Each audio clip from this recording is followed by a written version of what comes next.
اللهم صل على محمد وآل محمد. اللهم صل على محمد وآل محمد. اعوذ باللہ من الشیطان الرجیم. بسم اللہ الرحمن الرحیم. الحمدللہ رب العالمین والصلاة والسلام علی محمد وآلہ الطیبین الطاہرین.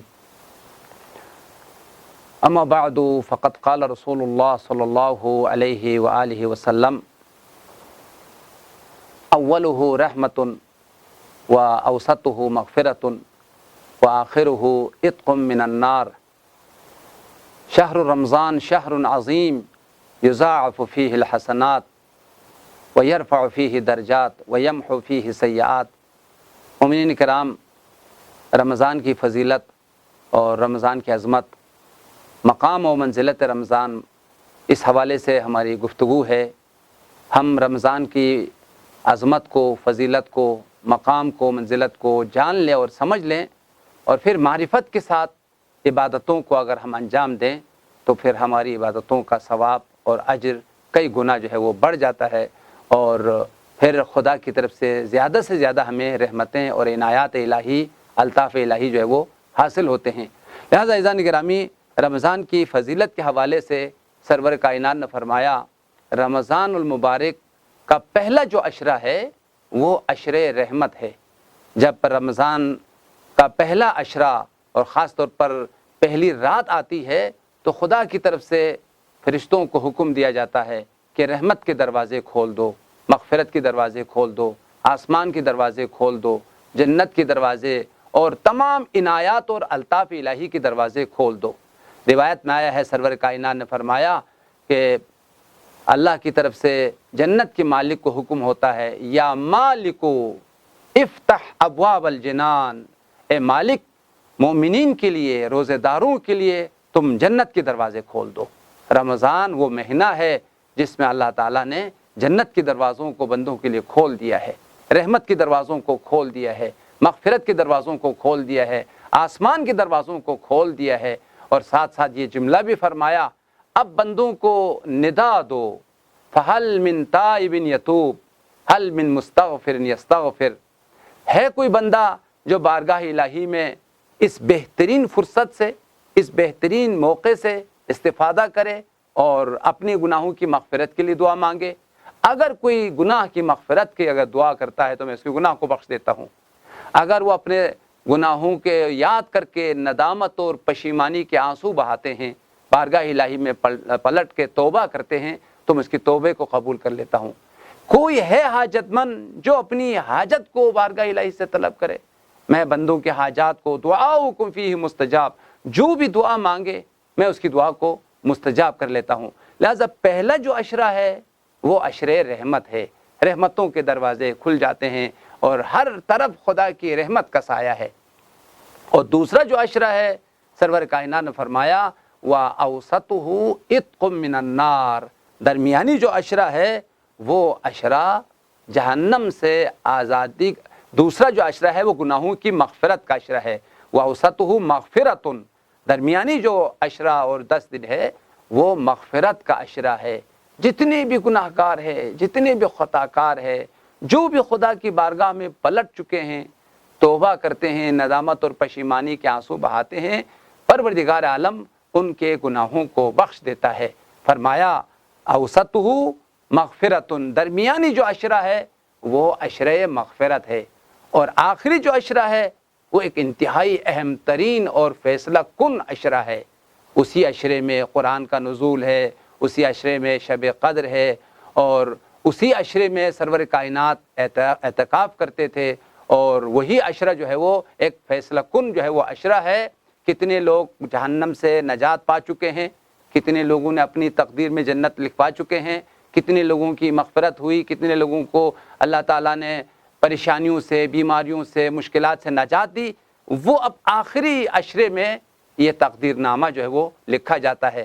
تو فرمایا آخری جو عشرہ ہے وہ عشرہ نجات ہے. جہنم سے نجات پانے والے، پریشانیوں سے نجات پانے والے، گمراہیوں سے نجات پانے والے، خدا کے غضب سے نجات پانے والے، وہ سب آخری فیصلہ کن عشرے میں ان کا نام جو ہے وہ لکھا جاتا ہے۔ اس کے بعد پھر سرور کائنات نے یہ جملہ ارشاد فرمایا، واقعی بدبخت ہے اور بد نصیب ہے وہ شخص جو رمضان کو پالے لیکن اس کی گناہ بخشا نہ جائے، اس کی مغفرت نہ ہو جائے۔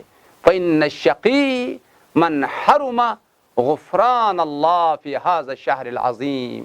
واقعی بدبخت اور بد نصیب انسان ہے وہ شخص جہاں رحمت کے دروازے کھلے ہوئے ہوں، مغفرت کے دروازے کھلے ہوئے ہوں، اللہ تعالیٰ مغفرت کے لیے بلا رہے ہوں، لیکن وہ اپنی توبہ اور ورگاہ الہی میں پلٹ کر گناہوں کی مغفرت طلب نہ کرے، توبہ نہ کرے، اپنی گناہوں کو یاد کر کے نہ گڑ گڑائیں، روئے نہیں، خدا سے اپنی حاجتوں کو طلب نہ کریں۔ ہم تو مائل بکرم ہے، کوئی سائل ہی نہیں، راہ دکھلائیں کسے راہ رو منزل ہی نہیں۔ ہم تو چاہتے تھے تمہیں جہنم سے نجات دے، ہم چاہتے تھے تمہیں جنت میں پہنچا دے، ہم چاہتے تھے تمہارے سارے گناہ بخشے جائیں، ہم چاہتے تھے کہ تمہیں جنت میں عظیم مقام پر تمہیں جو ہے وہ جگہ عطا کیا جائے، لیکن تم سوتے رہے، تم نے رمضان کے دنوں میں بھی گناہوں سے ہاتھ نہیں اٹھایا۔ معاذ اللہ وہ لوگ جو رمضان میں بھی اگر گناہ کرے تو وہ مغفرت کے بجائے ان کے گناہوں میں، ان کے عقاب میں، ان کے عذاب میں اضافہ ہوتا ہے۔ تو سرور کائنات نے فرمایا آخری جو عشرہ ہے وہ عشرہ نجات ہے، اور فرمایا بدبخت ہے اور بد نصیب ہے وہ شخص جس کی رمضان المبارک میں بھی مغفرت نہ ہو، اسے نجات نہ ملی ہو۔ روایت میں آیا ہے، اس کو جناب شیخ صدوق نے کتاب عیون اخبار الرضا میں اور علامہ السی نے بحار الانوار میں اس روایت کو نقل کیا ہے۔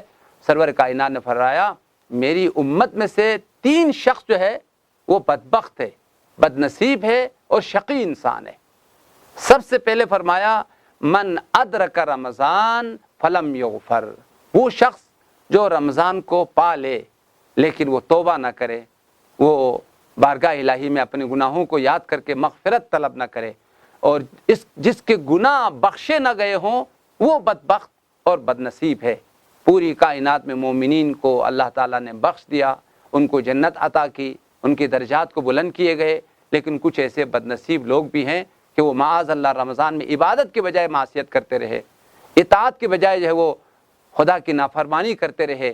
تو فرمایا یہ لوگ جو رمضان کے آنے کے بعد بھی جن کی مغفرت نہ ہوئی ہو، جن کی نجات نہ ہوئی ہو، تو سرور کائنات نے فرمایا یہ لوگ بدبخت اور بد نصیب لوگ ہیں۔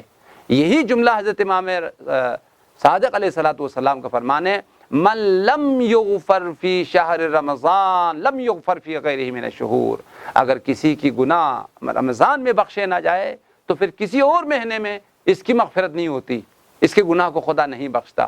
جب بخشش کا وقت تھا، نجات کا وقت تھا، تم نے توبہ طلب نہیں، مغفرت طلب نہیں کی۔ دوسرا گروہ جس کو پیغمبر نے بدبخت کہا ہے، من ادرک والدے فلم یبرا، وہ لوگ جو اپنے والدین کو پالے لیکن والدین سے نیکی نہ کرے، ان کی دعا نہ لیں، ان کی رضا نہ لیں۔ والدین کی دعا انسان کی تقدیر کو بدل دیتی ہے، والدین کی رضا اللہ کی رضا ہے۔ سرور کائنات کا فرمان ہے رضا اللہ مع رضا الوالدین، ماں باپ کی رضا اللہ کی رضا ہے، وہ سخط الوالدین سخط اللہ، ماں باپ کی ناراضگی اللہ کی ناراضگی ہے۔ فرمایا بدبخت اور بد نصیب ہے وہ شخص جو والدین کو پا چکے لیکن نہ ان کی خدمت کی، نہ ان سے دعا لی، نہ ان کی رضا لی، یہ شخص جو ہے بدبخت اور بد نصیب ہے۔ تیسرا بدبخت انسان پیغمبر نے فرمایا من ذکر عندہ فلم یصلی علیہ، وہ شخص بدبخت ہے جس کے سامنے میرا نام لیا جائے لیکن مجھ پر درود نہ پڑھی جائے۔ یعنی در حقیقت پیغمبر کو پا لیا ہے، مغفرت اور رحمت للعالمین کو اس نے پا لیا ہے، لیکن پیغمبر کی شفاعت سے وہ محروم رہا ہے۔ تو وہ شخص جو پیغمبر کو پا لے لیکن پیغمبر کی شفاعت سے محروم رہے وہ بدبخت ہے۔ والدین کو پا لے لیکن والدین کی دعا نہ لے وہ بدبخت ہے۔ رمضان کو پا لے لیکن رمضان میں گناہ بخشے نہ جائے تو وہ بدبخت اور بد نصیب ہے۔ بارگاہ الہی میں دعا ہے خدا یا پروردگار ہمیں اس مقدس مہینے میں توبہ کرنے کی، استغفار کرنے کی توفیق عطا فرما۔ اللهم صل على محمد وآل محمد، اللهم صل على محمد وآل محمد۔